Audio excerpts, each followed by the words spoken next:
আমরা আমাদের mobile charge দেওয়ার সময় 5টা ভুল কাজ করে থাকি, যে ভুল কাজগুলো করার কারণে আপনার ফোনটা আস্তে আস্তে দুর্বল হয়ে পড়ে আপনি জানেন না। যে ভুল কাজগুলো করার কারণে আপনার ফোনটা বেশি দিন চলে না, বেশি দিন কিন্তু লাস্টিং করে না। তো কী সেই ভুল কাজ আমি আপনাকে একটা একটা করে দেখিয়ে দেবো, আপনি দেখতে থাকুন। এরই ভিতরে যদি আপনার কোনো ভুল থাকে অবশ্যই আপনি সেখান থেকে ফিরে আসবেন, আপনার ফোনটা অনেক দিন চলবে এবং ভালো থাকবে। তো কী সেই 5টা ভুল আমি আপনাকে প্রথম থেকে শেষ পর্যন্ত একটা একটা করে দেখাচ্ছি, আপনি দেখতে থাকুন। 1 নম্বর আমরা যে ভুলটা করে থাকি সেটা হলো টাওয়ার চেক না করে চার্জ দেওয়া। আপনার ফোনের টাওয়ার চেক না করে ফোনকে চার্জ বসানো। মানে অনেক সময় দেখা যায় আমাদের ফোনে টাওয়ার যাওয়া আসা করে, দেখবেন কোনো সময় ফুল টাওয়ার থাকে, আবার কোনো সময় এক দাগ টাওয়ার চলে আসে, এরকম তো হয়, মানে টাওয়ারের ডিস্টার্ব হয়। ওই টাইমে যদি আপনাদের চার্জারের প্রয়োজন হয়, ফোনে চার্জ দিতে প্রয়োজন হয়, আপনারা ফোনটাকে সুইচ অফ করে চার্জ দেবেন। ফোনটাকে সুইচ অফ করে চার্জ দিতে পারেন, অথবা আপনাদের ফোনকে ফ্লাইট মোড করে চার্জ দিতে পারেন। ফ্লাইট মোডটা কি, সেটা আপনাদের প্রতিটা ফোনেই আছে, দেখবেন উপর থেকে নিচে সুইপ করবেন, দেখবেন এরোপ্লেনের মতো একটা আইকন আছে, প্লেনের মতো একটা আইকন আছে, ওই প্লেন চিহ্নতে একবার ক্লিক করেন, তাহলে আপনার দুটো সিম অফ হয়ে যাবে। আর যদি ওই টাইমে কেউ আপনাকে ফোন করে, তাদের ফোনে বলবে সুইচ অফ, ঠিক আছে। যদি আপনাদের ফোনে টাওয়ারের প্রবলেম হয়, ওই টাইমে আপনারা সুইচ অফ করে চার্জ দিতে পারেন, ঠিক আছে। 2 নম্বর আপনাকে যেটা বলবো সেটা কিন্তু একটা বড় ধরনের ভুল আপনাদের ফোনের সাথে কিন্তু বেইমানি করা বলে এটাকে। আমি যেটা বলবো সেটা কিন্তু একবারেই ঠিক নয়। সেটা কি, মোবাইলে চার্জ বসিয়ে দিয়ে গেম খেলা বা ভিডিও দেখা, সেটা কিন্তু একবারেই ঠিক নয়। দেখুন, আমরা যে মোবাইলে চার্জ বসিয়ে দিই, কিসের জন্য দিই? ব্যাটারিটাকে চার্জ করার জন্য। আবার যদি আমরা ওই টাইমে গেম খেলি, তাহলে যতটুকু চার্জ যাচ্ছে ততটুকু গেমে খেয়ে নিচ্ছে। ফোনে কিন্তু চার্জ হবে, কোনো অসুবিধা নেই, কিন্তু সব থেকে কষ্ট পাচ্ছে আপনার ফোনের ব্যাটারিটা, যার কারণে আপনাদের ব্যাটারিটা অল্প দিন লাস্টিং করবে এবং খুব তাড়াতাড়ি খারাপ হয়ে যাবে। যদি আপনাদের ফোনে চার্জ বসিয়ে দিয়ে গেম খেলেন বা ভিডিও দেখেন, তাই আমি আপনাদেরকে রিকোয়েস্ট করব এই কাজগুলো করবেন না। ফোনে চার্জ বসিয়ে কখনোই কোনো ধরনের গেম খেলবেন না বা কোনো ভিডিও দেখবেন না, ঠিক আছে। 3 নম্বর আমরা যেটা করে থাকি সেটা হলো, এটা কিন্তু 100-র মধ্যে 99% মানুষ জানে না যে ফোনে কত পার্সেন্ট চার্জ থাকলে চার্জ দিতে হয় আর কত পার্সেন্ট চার্জ হলে ফোন থেকে চার্জারটা খুলে নিতে হয়। এটা আপনারা শিখে নিন আজকে। দেখবেন আপনি যখন চার্জ বসাবেন ফোনে, আপনাদের চার্জারের পার্সেন্টটা ফলো করবেন। যখন দেখবেন 15 থেকে 10% চার্জ আছে, তখনই আপনারা আপনাদের ফোনে চার্জ দেবেন। 15 থেকে 10%-এর ভিতরে যদি চার্জ থাকে, তখনই আপনাদের ফোনে চার্জ দেবেন, ঠিক আছে। আর চার্জারটা খুলবেন কখন? যখন দেখবেন 98 বা 97% হয়েছে, তখনই আপনাদের চার্জারটা আপনাদের ফোন থেকে খুলে নেবেন। যদি আপনারা 97-98 চার্জ হয়ে যাওয়ার পরে যদি আপনি খুলে নেন, তাহলে কিন্তু কোনো ধরনের অসুবিধা নেই, ঠিক আছে। তো আপনারা 100% চার্জ না করে যদি 97-98% চার্জ হয়ে তারপরে যদি আপনারা খুলে নেন মোবাইল থেকে চার্জারটা, কোনো ধরনের অসুবিধা নেই, আপনাদের ব্যাটারিটা ভালো থাকবে।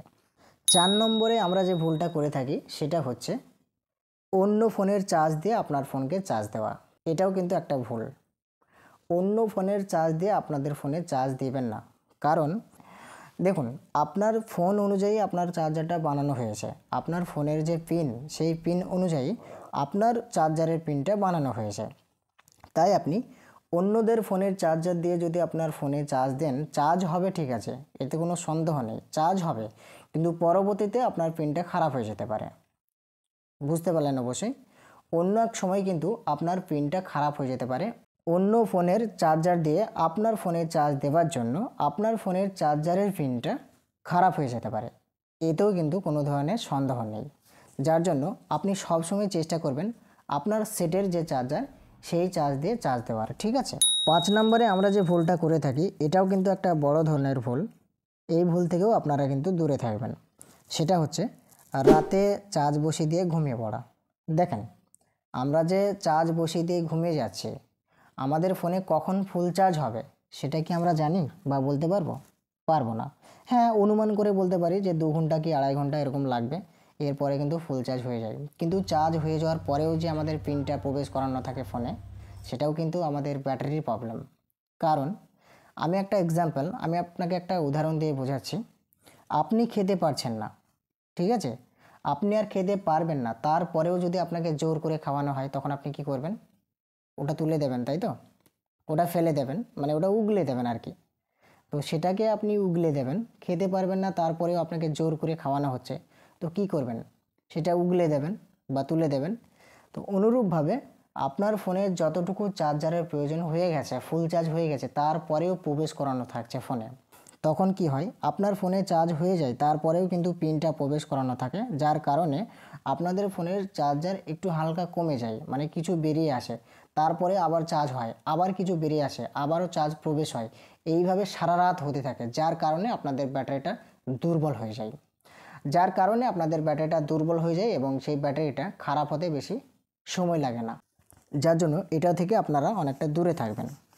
আর একটা হচ্ছে, তো যেটা আমি দেখলাম বা পড়লাম সেটা আপনাদেরকে দেখেই বলছি, এটা যদি আপনারা করেন আপনাদের ভালো, আর যদি না করেন আপনাদের ব্যক্তিগত ব্যাপার এটা, ঠিক আছে? তো কী সেটা, আমাদের ফোনের যে ব্যাক কাভার লাগানো থাকে, যে মোটা কাভার লাগানো থাকে, ওই অবস্থায় যদি আমরা আমাদের ফোনে চার্জ দিই, যে ফোনে যে গরম হয়, একটা চার্জ দেওয়ার পর যে ফোন গরম হয়, ওই গরমটা কিন্তু বেশি হয়ে যায়, অতিরিক্ত হয়ে যায় ওই কাভারটা লাগানোর জন্য, ঠিক আছে? এটা কিন্তু আমি ফোনে চার্জ দেওয়ার সময় কাভারটাকে খুলে রাখতে বলছি, আসল কথা। যখন দেখবেন আপনার ফোনের চার্জারের প্রয়োজন বা চার্জ দেওয়ার প্রয়োজন, ব্যাটারিতে চার্জ দেওয়ার প্রয়োজন, তখন আপনি আপনার ফোনের কাভারটা খুলে পাশে রাখবেন, তারপরে চার্জটা দিয়ে নেবেন। ফুল চার্জ যখন হয়ে যাবে তখন আপনি কাভারটা প্রবেশ করবেন। আর একবার আমি আপনাদেরকে শর্টকাটের মাধ্যমে বুঝিয়ে দিচ্ছি কি কি কাজ করা যাবে না চার্জ বসিয়ে দেওয়ার পর। 1 নম্বর হচ্ছে টাওয়ার চেক করে নেওয়া, মানে ফোনে যদি ঠিকমতো টাওয়ার থাকে তবেই আপনি চার্জ দেবেন, ঠিক আছে? নচেত ফোনকে সুইচ অফ করে বা ফ্লাইট মোড করে চার্জ দেবেন। 2 নম্বর যেটা হচ্ছে, মোবাইলে চার্জ বসিয়ে কোনো ধরনের গেম বা কোনো ভিডিও দেখবেন না, এতে কিন্তু আপনাদের ফোনের প্রচণ্ড হারে ক্ষতি হতে পারে, ঠিক আছে? তাই এটা করবেন না। ফোনে চার্জ বসিয়ে দিয়ে কোনো ধরনের গেম খেলবেন না বা ভিডিও দেখবেন না বা কোনো ঘাটাঘাটি করবেন না, ঠিক আছে, ফোনে চার্জ বসানোর পর। 3 নম্বর যেটা বলেছি, যে অন্য চার্জার দিয়ে চার্জ দেবেন না ফোনে, আপনাদের ফোনের সেটের চার্জার যেটা আছে সেটা দিয়ে চার্জ দেওয়ার চেষ্টা করবেন, অন্য কোনো ফোনের চার্জ দিয়ে চার্জ দেবেন না। 4 নম্বর, আপনার ফোনে 15 থেকে 10% যখন চার্জ হবে তখনই আপনি আপনার ফোনে চার্জ দেবেন। যখন আপনার ফোনে 97 বা 98 চার্জ হয়ে যাবে তখন আপনাদের ফোন থেকে আপনাদের মোবাইলের চার্জারটা খুলে নেবেন। 5 নম্বরে আপনাকে যেটা আমি বলেছিলাম সেটা হচ্ছে, রাতে চার্জ বসিয়ে দিয়ে কখনো ঘুমিয়ে পড়বেন না। আপনাদের ফোনে 2 ঘন্টা বা 3 ঘন্টা চার্জ হতে লাগে, তারপরেও যদি আপনি সারা রাত বসিয়ে দেন তাহলে কিন্তু এটা ব্যাটারির চাপ পড়ে এবং ব্যাটারিটা দুর্বল হতে সাহায্য করে। তার জন্য আপনি কখনোই সারা রাত চার্জ বসিয়ে রাখবেন না ফোনে। আর আরেকটা বলেছিলাম যে কাভার লাগিয়ে, ফোনে ব্যাক কাভার লাগিয়ে কোনো দিন চার্জ দেবেন না। যদি আপনারা পারেন তাহলে কাভারটা খুলে দেবেন, খুলে দিয়ে চার্জ দেবেন, তাহলে আপনাদের ফোনটা গরম কম হবে, ঠিক আছে? তো এই 5টা জিনিস যদি আপনার মনে থাকে আর এই কাজগুলো যদি, এই নিয়মগুলো যদি আপনি মেনে চলেন, তাহলে আপনাদের ফোনটা আশা করি অনেক দিনই লাস্টিং করবে এবং আপনাদের ফোনটার ব্যাটারিটা অনেক দিন ভালো থাকবে। তো আজকের বিষয় ছিল এই পর্যন্ত। যদি আমার এই ভিডিওটা দেখার পর একটুও হেল্পফুল হয়ে থাকেন, একটুও উপকৃত হয়ে থাকেন, অবশ্যই আমার পেজটাকে ফলো দিয়ে রাখবেন এবং অন্যদেরকে দেখানোর জন্য ভিডিওটা শেয়ার করে দেবেন। তো সবাই ভালো থাকবেন, সুস্থ থাকবেন, নিজের খেয়াল রাখবেন। ধন্যবাদ।